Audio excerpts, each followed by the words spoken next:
Olá, está entrando no ar o Conexão VCN, que hoje recebe o diretor e roteirista André Ristum. Ristum é formado em direção de cinema pela Universidade de Nova York e foi assistente de direção em produções internacionais como Beleza Roubada, de Bernardo Bertolucci, e Daylight, de Rob Cohen, filme de 1996, que foi estrelado por Sylvester Stallone. Estou certo? Falei certinho, né, Ristum? Certinho, tá tudo certo. Então, tranquilo. Neste ano, Ristum lançou sua mais nova produção, obra essa que tem uma ligação com a história recente de Barbacena, o seriado Colônia, inspirado no livro O Holocausto Brasileiro, da escritora Daniela Arbex, e que tem como pano de fundo o antigo Hospital Colônia desta nossa cidade aqui, Barbacena, Minas Gerais. André, primeiramente, muito obrigado por estar participando aqui com a gente. É um prazer conversar com você, e ainda mais poder conversar sobre algo tão ligado à nossa cidade, tão da nossa identidade aqui, de uma forma até meio ruim, né? Mas muito obrigado. E eu que agradeço aí o convite e a possibilidade de contar um pouco como que se deu esse processo, né? E um pouco dessa história. Tá certo. Junto conosco aqui temos também Isadora Tavares, a nossa jornalista formada na PUC, né, Isadora? Oi, gente, tudo bem? Isso aí, é um prazer estar aqui com vocês. E vamos lá, estrear, muito bem estreado. André, como que foi produzir, né, e ilustrar... Espera só tirar o microfone da Isadora. Isso. André, como é que foi produzir e ilustrar esse trecho que é tão triste, né, e até de certa forma desconhecido da história do Brasil, que é o que aconteceu dentro do Hospital Colônia? Não, é uma história que realmente, quando eu tomei contato com ela, e eu não conhecia, né, nunca tinha ouvido falar antes, né, eu tomei contato através do livro da Daniela Arbex, que foi o primeiro momento, assim, que eu tomei contato com essa história. Eu fui movido logo a querer contar essa história, porque, enfim, são momentos que, mesmo que ruins, difíceis, né, tristes da história de um país, eles têm que ser trazidos a público, né? O público precisa ter conhecimento, conhecer a história do próprio país. Então, a intenção foi mesmo não dar publicidade a uma coisa ruim, mas que todo mundo tivesse mesmo acesso a esse momento, a esse trecho da história do país. Isadora? Bom, então, como nós já sabemos, né, a série ela foi inspirada no livro O Holocausto Brasileiro, da Daniela Arbex. No entanto, houve outros materiais de estudo para a construção do enredo da série?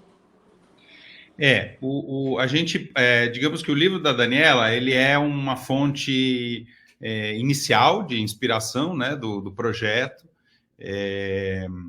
que a gente parte daí, mas a partir disso, assim, se viu só mesmo como inspiração. Depois, enfim, li, assisti, né, documentários da época, li teses a respeito, fiz pesquisa de campo, falei com profissionais, li outros livros a respeito também do assunto, porque, na verdade, assim, o enredo, tudo que foi desenvolvido é criado ficcionalmente, né? São personagens que não existiram, são personagens justamente criados a partir desta inspiração. Então, temos ali vários arquétipos, né, de pessoas que eram levadas para essa instituição e para tantas outras no Brasil, e meio que tudo isso serviu um pouco para criar esse caldo aonde a gente ia contar a nossa história.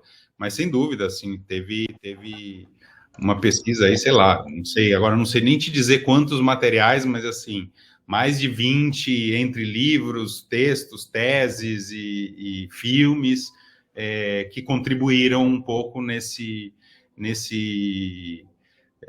caldeirão aí de onde saiu a série Colônia. André, você falou aí que os personagens são fictícios, né? E eu assisti o seriado todo e eu lembro que tem uma parte que fala assim, os personagens são fictícios, mas as histórias que são narradas aqui não, né? E a narrativa ali, ela acompanha mais a história da Elisa, né, que é a personagem principal, pelo menos que eu acredito que seja nessa primeira temporada, ainda vou tocar nesse assunto mais para frente. E cada personagem tem sua peculiaridade, né? A Elisa foi internada em hospício por não concordar com a vontade do pai, daquela questão toda de um casamento, principalmente relatando bem como é que era antigamente, né? Você tinha que obedecer às ordens do pai, principalmente a mulher, né? A filha tinha que obedecer com quem que o pai vai casar, com quem que ela vai casar, com quem que o pai quer que ela case. E ainda na narrativa ela estava grávida, né? Ela engravidou de um namorado. E eu não sei como é que funciona, mas na hora que vocês estavam narrando aquela história, contando aquela história, houve uma certa revolta durante contar aquela história, pelo que o pai fez com ela, né? Porque, afinal de contas, como vocês falam, era uma narrativa real, né? A personagem não, mas a narrativa era real. Então, era uma história que aconteceu com alguém, com alguém, né? Às vezes mais de uma pessoa. Surgiu assim, no íntimo, né? De vez em quando uma revolta, fala assim, cara, isso não pode ser real, isso não pode ter acontecido, isso tem que ser só uma história de filme. Então, na verdade, assim, a inspiração ela nasce justamente daí, desse lugar de revolta que você muito bem colocou, no momento que eu tomei contato com a história.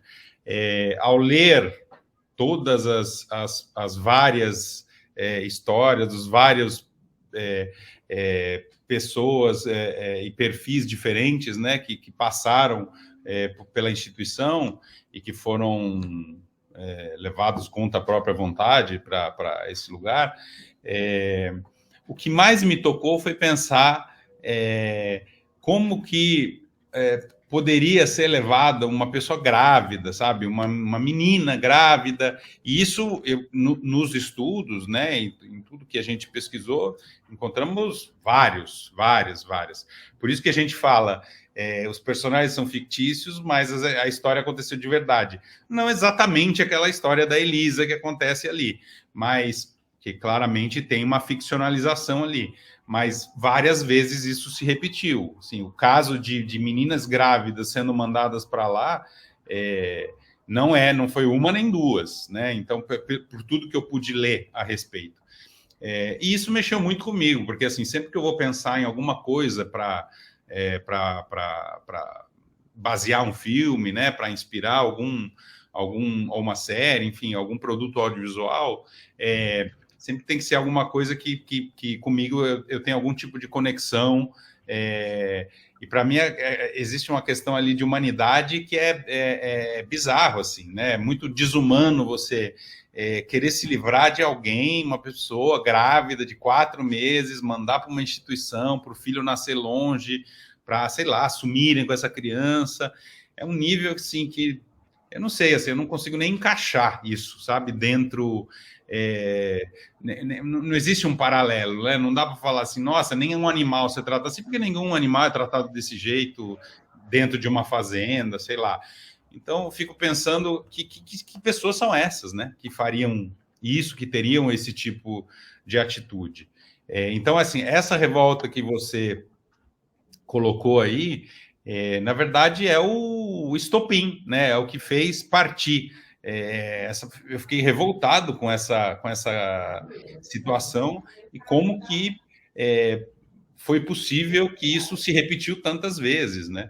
Então, eu falei, bom, essa história tem que vir a público e, claro, que a forma que a gente desenhou a personagem, a trajetória dela, claro que foi ficcionalizado, mas também de uma maneira para tentar aproximar ao público essa história, para que o público pudesse olhar e se enxergar até naquela personagem, né? Falar assim, nossa, podia ter sido eu, podia ter sido minha mãe, minha avó, minha tia. Então, assim, Colônia no final é um grito contra o patriarcado, contra o conservadorismo, contra o machismo. Acho que isso é o que mais me moveu sobre essa história. Entendi. Eu vou até aproveitar, André, a próxima pergunta é até uma peculiaridade, porque a gente está vivendo tempos tão complicados, né? O Brasil, principalmente, está vivendo tempos tão complicados, a gente inimagináveis, para a gente poder até dizer. E assim, a Colônia é uma narrativa sobre exclusão, né? É os excluídos, aqueles que a sociedade não quer, deposita lá naquele hospital, né? Naquele manicômio e deixa lá a míngua. E como que você... E elas passam ali na década de 60, 70, principalmente com a ditadura militar, tudo isso. Como é que você vê essa história hoje, se encaixando vamos colocar no contexto Brasil hoje, Brasil 2021? Então, é tristemente coincidente, né? Quando eu fui pensar lá atrás em fazer essa história, estamos falando aí de 2014, 2015, sei lá, que eu comecei a pensar nessa possibilidade, ninguém vislumbrava que a gente chegaria em 2021 a estar nesse país que a gente está desse jeito. Então, foi de fato, é uma triste coincidência, mas é um pouco o que é o cinema, às vezes ele tem isso, né? Uma espécie de... Eu acho que assim, os temas, as questões, elas estão no ar, né? Para a gente capturar de alguma maneira, e é isso, às vezes a gente tem a sorte de ser inspirado por alguma coisa que é uma coisa que vai virar um assunto muito...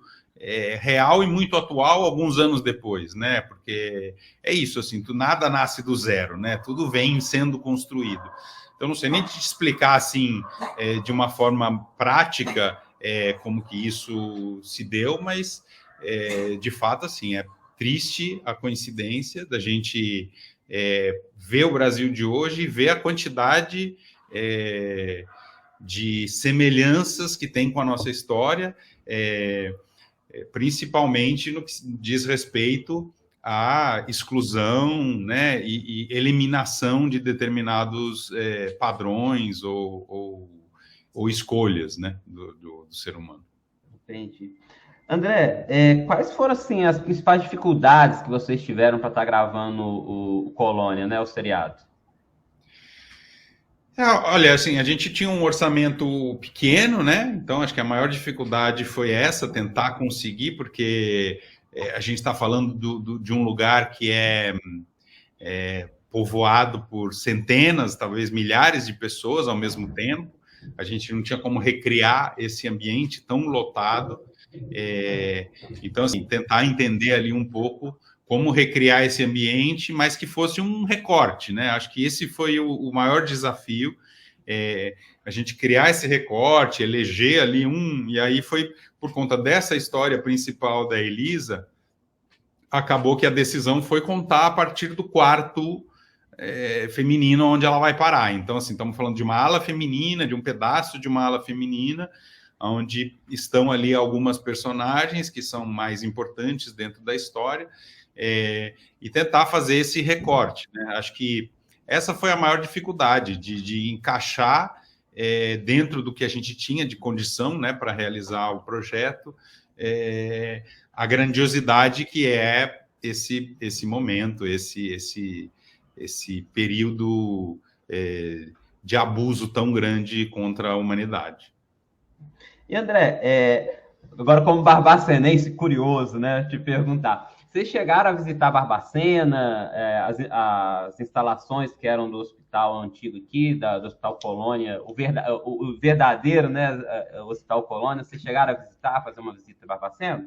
Sim, antes mesmo quando no meio do processo de escritura, assim, mas não estavam nem escritos os roteiros, né, estava ainda em fase de desenvolvimento de argumento, a gente visitou, foi até Barbacena, passei alguns dias em Barbacena, falei com várias pessoas, tive no hospital, visitei o hospital, conheci as instalações hoje, como elas funcionam, fui muito bem recebido pelo diretor do hospital na época, e foi muito bom, assim, pude ver o Museu da Loucura, pude conhecer até internas que eram internas na época que eu estava retratando, então, assim, foi muito rico e serviu muito, assim, né, nos ajudou muito na pesquisa, não só de conteúdo, né, não só de entender um pouco a situação, mas também como pesquisa de arte, para entender que lugar era esse, como que a gente iria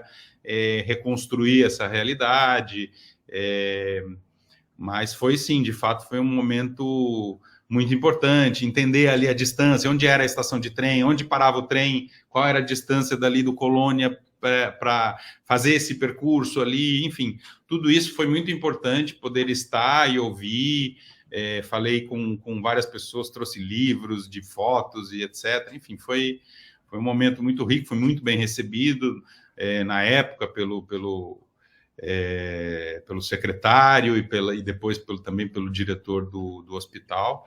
E, de fato, enriqueceu bastante ali nossa pesquisa, poder ter conhecido de perto e visto tudo que tem ali do que ainda existe, né, daquela época. Isadora caiu, agora ela voltou. Voltei. Então, o que você pode nos falar sobre a fotografia da série, né? Porque é perceptível que ela está ligada aos registros da época, né? As fotos em preto e branco e tudo mais. As fotos da época do funcionamento do hospital, né? Não, você falou exatamente acho que um dos alicerces mesmo, né, que nos levou a escolher isso, a escolher essa linguagem aí do preto e branco, até essa escolha estética. Quando eu estou escrevendo, eu sempre começo a pensar qual é a cara, eu tento visualizar um pouco aquela história, começo a visualizar um pouco os personagens, às vezes começo a pensar em atores e atrizes, mas enfim, eu tento visualizar um pouco a história durante todo o processo de escrita. E durante esse processo eu não conseguia visualizar imagens coloridas, só me vinha imagem preto e branco à cabeça. Não sei se por conta das fotos do Luiz Alfredo, por conta, né, do documentário do Elvésio Raton, tudo em preto e branco, mas eu só conseguia enxergar esse Colônia em preto e branco. Tinha também uma história ali com o meu diretor de fotografia, que é parceiro de muitos filmes, da gente ter um desejo mesmo de fazer algo em preto e branco em algum momento. Isso nunca tinha acontecido, a gente já tinha falado várias vezes em vários processos, mas a gente nunca tinha chegado a fazer. E aí, quando eu estava nesse processo, falei, acho que chegou o nosso momento do preto e branco, acho que vai ser agora que a gente vai fazer alguma coisa em preto e branco. E quero te falar assim, que eu sou muito feliz por ter tido essa escolha. Eu acho que o preto e branco é um elemento narrativo fundamental para contar a história do Colônia. Não consigo imaginar aonde colocar cor, nem que cor colocar nesse lugar, se eu tivesse feito ele colorido. Então, acho que foi, de fato, uma escolha determinante para o Colônia ser o que é, para a série ser o que é, foi essa decisão de fazer preto e branco. Porque não é só uma escolha estética, é uma escolha de narrativa, é um elemento narrativo. Sim, com certeza. Eu acho que não teriam cores para representar, a não ser preto e branco, né? E até mesmo no livro da Daniela Arbex, a gente vê que as fotografias, até mesmo a capa, tudo preto e branco. Em relação à trilha sonora, eu gostaria de perguntar para você, porque é nítida a sensação de suspense, né? Que elas passam, assim. O que você tem a dizer sobre elas? A trilha é um trabalho, assim, uma proposta do Patrick de Jong, né, que é o meu colaborador aí de muitos filmes também. A gente parte ali sempre de uma conversa, de uma troca, né, junto. Mas, assim, a gente estava retratando um filme de terror da vida real, né? A gente está falando de um filme de terror ali, na vida dessas pessoas. Então, e claro que assim, o terror ele vai se instalando e vai se instaurando ali ao longo da série, conforme a coisa vai avançando, né, na narrativa e conforme as experiências que a Elisa vai passando. A coisa vai virando cada vez mais um filme de terror. Então, esse clima que a gente sente de tensão ao longo da série toda, que é uma proposta mesmo, que a gente tem trilha quase de ponta a ponta na série ali, em todos os episódios, até uma proposta que vem sendo usada aí em várias séries aí ao redor do mundo, foi mesmo para a gente conseguir construir, dar esse clima de tensão que ficasse ali, permanecesse o tempo todo ali, a gente... porque, de fato, devia ser isso mesmo, né? Viver num lugar como esse devia ser isso, atenção o tempo todo. Você não sabe o que pode acontecer amanhã, daqui a pouco, daqui meia hora. O tipo de desafio que você vai ter que encarar, né? O tipo de violência que vai ter que... você vai ter que combater. Então, a proposta do Patrick, que eu abracei, adorei, e que não só na trilha, mas também no desenho de som, a gente também trabalhou muito isso, é mesmo de deixar esse ambiente muito denso, né? De ter essa tensão, de ter esse clima de suspense o tempo todo, porque, de fato, a gente está num lugar que pode acontecer alguma coisa a qualquer momento.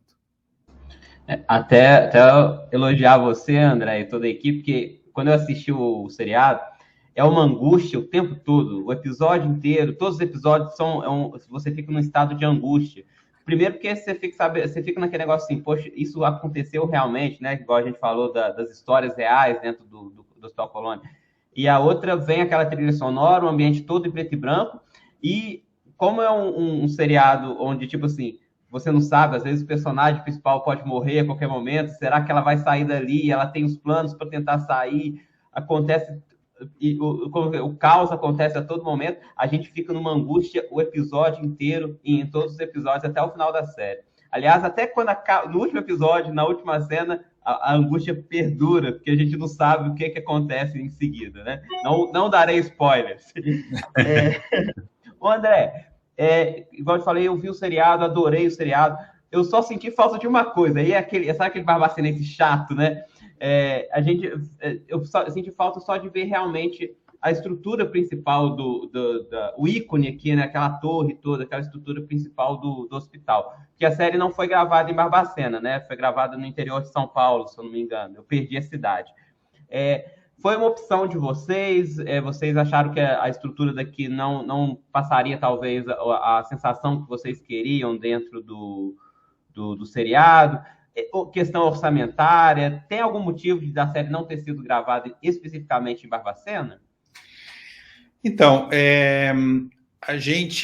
essa visita que a gente fez em Barbacena, inclusive uma das coisas, um dos assuntos, né, não só pesquisar e conhecer e tal, mas foi...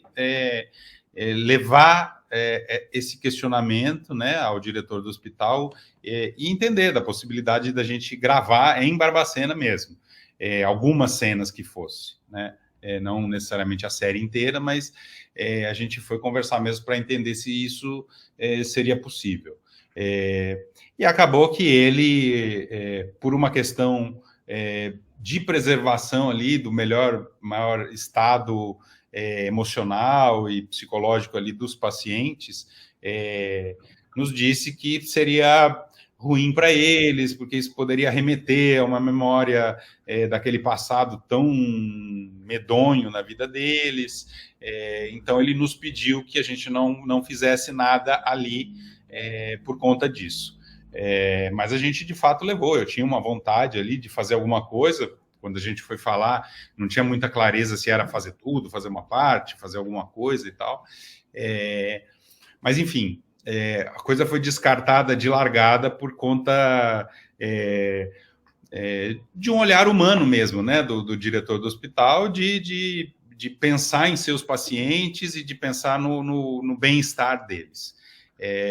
Por conta disso, quando a gente descartou essa possibilidade, daí a gente saiu procurando locações que pudessem se assemelhar um pouco, né, que pudessem trazer um pouco esse clima do Colônia, daquilo que a gente tinha registrado lá na nossa pesquisa fotográfica e de imagens e tudo. Então, assim, dentro disso, a gente acabou encontrando uma locação que daí nos atendia esteticamente e em termos de produção, né, da melhor maneira, aqui em São Paulo mesmo, né? A gente gravou, sim, umas coisas no interior aqui, entre Jaguariúna e Campinas, mas a parte principal mesmo foi gravado num ex-convento, um casarão aqui no bairro do Ipiranga, aqui em São Paulo, e a gente recriou esse universo, assim, do Colônia, a parte de dentro, né, dentro desse casarão, e depois a gente fez ali algumas cenas de composição para criar esse lugar, colocar ele lá longe, em cima desse morro ali, né? Que, enfim, né? Que o Colônia ele era um pouquinho afastado ali da cidade, e foi feito nesse sentido. Mas tentamos, né? A gente queria dar esse toque original barbacenenses para a série, mas infelizmente não foi possível, mas tentamos, né, recriar e fazer a coisa da maneira mais próxima possível à história original. Tá certo. Isadora? Bom, então, André, nós teremos uma segunda temporada da série, e se sim, nós vamos ver mais de Elisa, ou novos personagens serão apresentados, assim, no protagonismo e tudo mais. Então, como o Thiago falou, né, a série termina ali com a vontade de saber o que vai acontecer. A gente espera que os canais também terminem com essa vontade de saber o que vai acontecer e que a gente consiga. A gente está agora, nesse momento, trabalhando no desenvolvimento de uma segunda temporada, já tem algumas ideias, e estamos conversando com os canais para ver da possibilidade mesmo da gente fazer uma segunda temporada. O desejo existe, a história existe, a gente vai ter os personagens mais fortes, mais queridos da série, todos nessa segunda temporada. Não sabemos ainda exatamente qual vai ser a dinâmica, qual é o lapso, né, temporal ali, qual é o espaço que vai separar a primeira da segunda temporada, isso ainda não está muito claro. Mas a ideia mesmo é trazer essas personagens todas de volta para a segunda temporada, e sem contar nada para quem não viu a primeira temporada, né? Então, assim, sem dar muito detalhe, mas até os que teoricamente não estariam poderão estar também nessa segunda temporada, como eles, para quem viu a série vai entender o que eu estou dizendo, poderão estar também nessa segunda temporada. Mas é isso, assim, a gente está desenvolvendo, tem ideias que eu estou bem feliz, e é isso. Agora vamos tentar ver se consegue viabilizar essa segunda temporada. André, tem dois fatos lá no seriado que me chamam muita atenção, e sem dar spoilers, né? É difícil fazer entrevista sem dar spoilers, mas vamos lá. Um que foi a questão da Elisa com o namorado dela, porque, para mim, em certos momentos, o namorado dela é apresentado até como um príncipe encantado, um cavalo branco, que iria lá para resgatá-la, né? Fica até aquela expectativa mesmo do seriado, será que ele vai conseguir tirar ela de lá? Não, tal. E tem a história do Gilberto, né? Que ele é um homossexual que é internado por ser homossexual, e a sociedade não aceitar isso. A mãe dele interna ele em busca de uma cura, e aí tem aquele link para o nosso tempo, né? Da famigerada cura gay. O que você pode falar sobre esses dois pontos, essa desconstrução do príncipe encantado e sobre essa cutucada, vamos dizer assim, na cura gay que se busca tanto tempo e que não existe, porque não há o que ser curado? Como você bem disse, né, agora, de fato, é a desconstrução da figura do príncipe encantado, né? Ali a ideia é a gente trazer um empoderamento para essa figura da Elisa, né? Trazer uma força para ela como um indivíduo, como alguém que se basta, né? Que consegue cuidar de si própria e tal, não tem a necessidade de... e que é um pouco uma resposta a esse pai, né? Ao que leva ela a ser internada. Então, acho que está tudo muito intrinsecamente conectado, porque a gente está falando ali de uma história que ela parte de um lugar muito machista e conservador, né? Então, a ideia do príncipe encantado também é uma ideia machista, né? É um conceito machista. Então, acho que tudo isso tem uma conexão grande na história. Então, dentro da trajetória da Elisa, tentando aqui contar o menos possível, né, sobre a série, mas dentro da trajetória da Elisa, a ideia é realmente ir desconstruindo esse universo masculino que tem a dominação ali, vamos dizer assim, né? E dando a dominação e o poder para ela ao longo de toda a trajetória dela dentro da série. E com relação ao personagem do Gilberto, também é um personagem inspirado em várias histórias reais, né? Também casos de gays enviados para essas estruturas simplesmente porque eram incômodos ou porque algum parente acreditava que poderia existir algum tipo de tratamento e queria se livrar daquela pessoa, queria que ela, enfim, fosse curada e tal, como é o caso que a gente retrata ali, né? No caso do Gilberto. É uma outra história que é impressionante, que nós estamos em 2021 e ainda se fala disso, né? Ainda isso sai da boca das pessoas, ainda existe essa possibilidade, ainda tem gente que defende isso, que é uma coisa assim, né? Que a gente fala, gente, a pessoa vive em outra realidade, não sei que planeta, que esfera que vive. Mas é isso, então, assim, nunca é demais reafirmar questões como essas, né? Então, a gente fez questão de colocar o dedo nesse lugar aí também. Claro que, né, que o Gilberto não é o protagonista da série, isso não é o tema principal da série, mas era um tema muito importante que eu queria que tivesse um destaque. Então, dentro da série, ele tem uma presença importante ali, justamente porque é um dos tantas pessoas que, né, pessoas como ele, né, são das milhares ali que tiveram sua própria liberdade tirada e sua própria vida tirada por conta disso, né, por conta de ser diferente daquilo que é a expectativa de quem está ao redor ali, ou de quem e isso incomodar alguém de alguma maneira. Então, esses dois, principalmente, são dois tipos de pessoas e de internações que me chamaram muito a atenção e que eu achei fundamental retratar na série. Bom, então, das histórias que foram contadas, né, nessa primeira temporada, e como você disse anteriormente, né, que você achou interessante e necessário falar sobre esses personagens, mas assim, quais mais te tocaram, qual mais te tocou de todas essas histórias que foram contadas? Olha, assim, tudo é muito desumano, né? Tudo é profundamente desumano, tudo é totalmente inaceitável para nós, assim, né? Para pessoas normais que pensam e que, né, que têm um respeito e que têm algum nível de humanidade. Mas, assim, a história da menina grávida mandada para lá, e a gente retrata isso, inclusive, através de duas personagens, né? Porque a Wanda também tem uma história assim no seu passado. Seguramente é o que mais me tocou, o que mais mexeu comigo, que eu quis retratar de forma mais ampla dentro da história, mas isso não diminui nenhuma das outras histórias, né? Só, sei lá, um alcoólatra que é enviado para um lugar desse é tão triste quanto, né? O fato dele ser alcoólatra, coitado, né? Ele é doente, ele é alcoólatra, né? Então ele vai ser mandado para um lugar à força, internado num lugar e ficar 30 anos só porque ele é alcoólatra.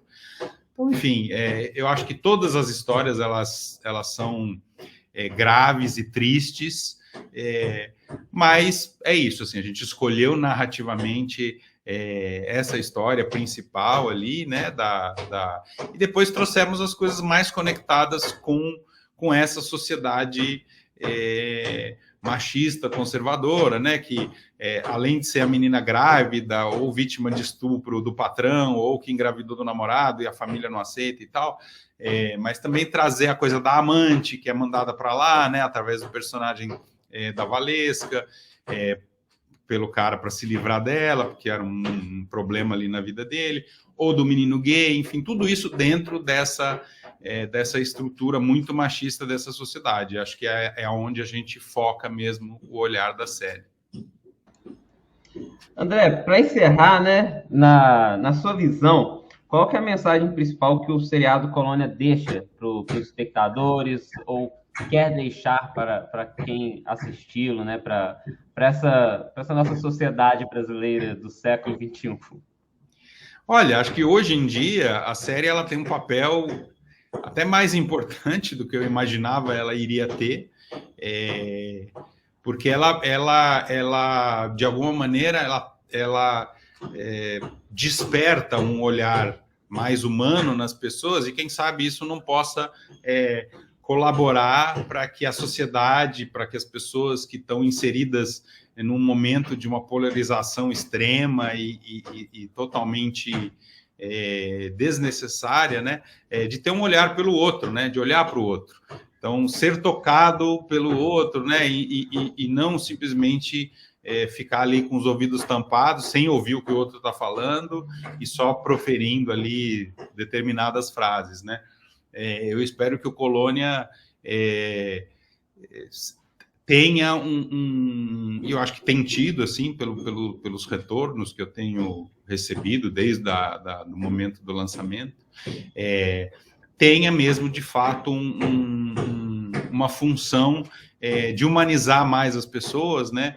Das pessoas poderem se enxergar numa situação como essa e não olharem para o Colônia como sendo uma coisa, isso aí é muito distante, isso aí não tem nada a ver comigo, mas que, através das histórias das pessoas que estão ali, as pessoas possam ser tocadas e, de fato, isso despertar um olhar mais afetuoso e mais atencioso, mais empático com um terceiro, e modificar um pouco essa atitude, essa estrutura reativa, que é o que move e estrutura a nossa sociedade hoje. Entendi. André, atualmente as pessoas podem acompanhar o Colônia, né, através do Globoplay, né? Há alguma expectativa que a série vá para a televisão aberta? A gente tem um contrato lá com eles, né, com o Canal Brasil, por enquanto. Nessas conversas aí de segunda temporada e tudo, né, é possível que a gente entre nesse elemento. A gente adoraria que fosse para uma TV aberta, para ser também vista por um público maior, e ao mesmo tempo a gente também está trabalhando agora numa versão de filme, né? A gente está montando um longa-metragem, já estamos no meio do processo bem avançado assim de montagem, e o filme terá um outro percurso, uma outra trajetória. Ele deve ser lançado no ano que vem. Então, enfim, são dois produtos ali que contam a mesma história de formas diferentes, porque um filme, né, ele tem uma estrutura diferente de uma obra seriada, mas eu espero que um dos dois, pelo menos, chegue na TV aberta e seja visto e acesse um grande público, porque eu acho que essa história toca muito as pessoas, né? E acho que é importante que as pessoas sejam tocadas para que o resultado que a gente busca, o tipo de influência que queria exercer sobre as pessoas, seja de fato amplo. André, agradeço demais a sua participação. É muito bacana a gente poder conversar, principalmente sobre coisas da nossa cidade e vista por pessoas de fora, e que dão essa possibilidade de a gente conhecer também a história, mesmo que aquela história que deixa a gente triste da nossa cidade, mas necessária para que a gente possa crescer.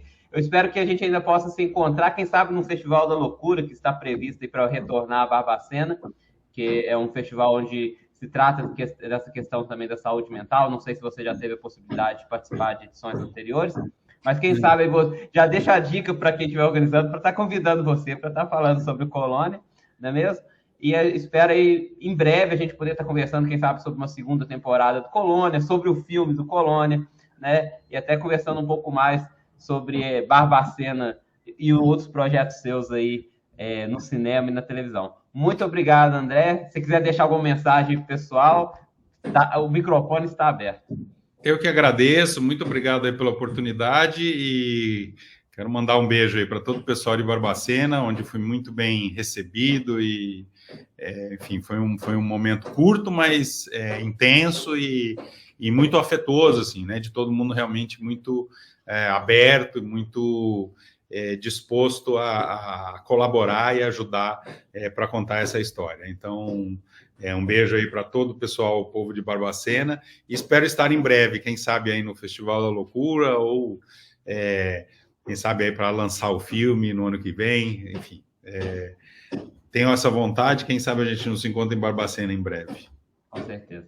Muito obrigada, André. Muito obrigado, Isadora. Obrigada, Thiago. No próximo Conexão BTL. Até mais. Tchau, obrigado.